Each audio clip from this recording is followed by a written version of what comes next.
Thank you, Mr. Chairman.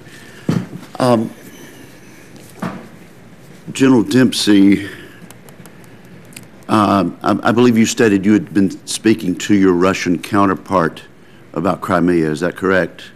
Yes, about Crimea and about Ukraine in general. Right. And Secretary Hagel, have you had conversation with the Russian Defense Ministry with regard to Crimea and Ukraine?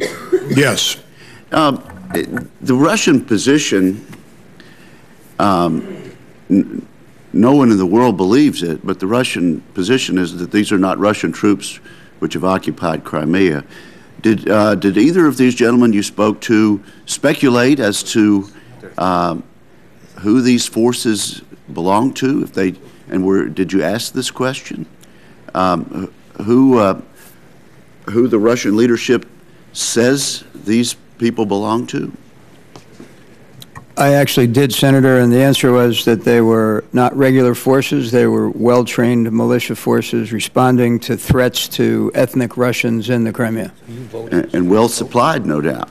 Did you? No. I did suggest that a soldier looks like a soldier looks like a soldier, and that that distinction had been lost on the international community.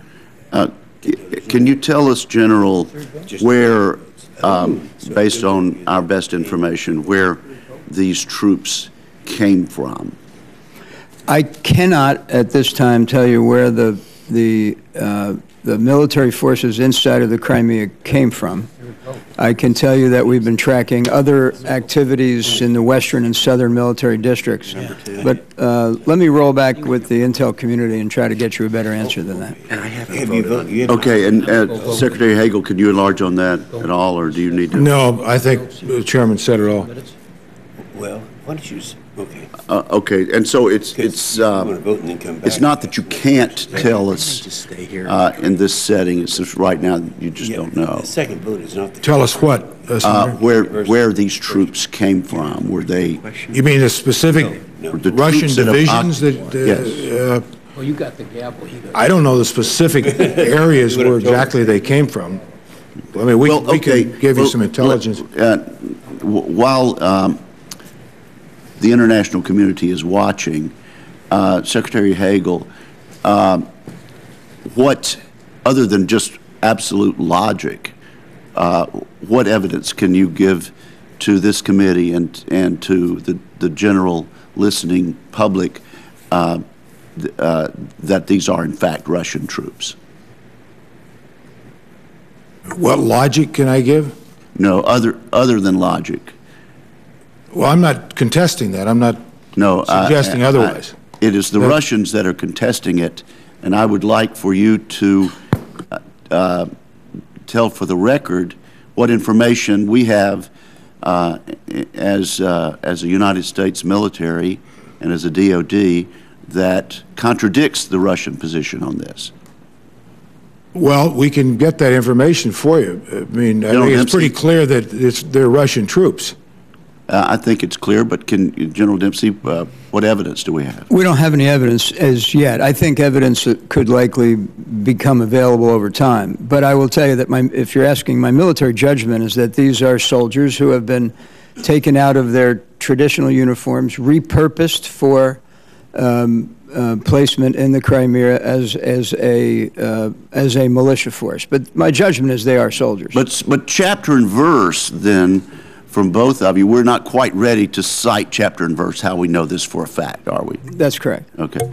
Let me just say, I hear some talking heads in the media trying to make a distinction between Crimea and eastern Ukraine, and it's disturbing to me, and I'll let you respond if you'd like. It's disturbing to me to hear some people suggest that, well, Crimea is an semi-autonomous part of Ukraine, and it's gone from the Ukrainian Republic now, and the Russians will have it.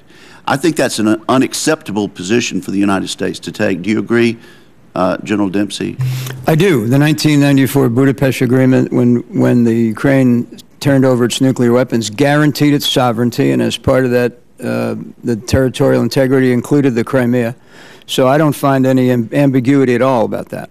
And Secretary Hagel, it is going to be our firm position as the United States position that Russia needs to withdraw its troops and that Crimea is part of Ukraine, and that issue is not up for debate. Is that correct?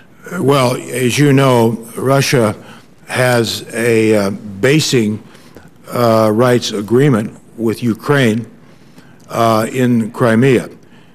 And so I think the President's been pretty clear on our position that the sovereign integrity of a sovereign nation has been violated. Yes, Russia has, right. Well, no, let me make sure that you're saying what I think you're saying. Russia has a base there, and they're entitled to the rights given to them under the agreement between to have troops between Ukraine and Russia. But that does not give them any right whatsoever to occupy that part of the Crimean Peninsula that is not on the base. Am I correct? That's right. Okay. General Dempsey, let me just ask. You know, we've had some information about the Russians violating the INF treaty.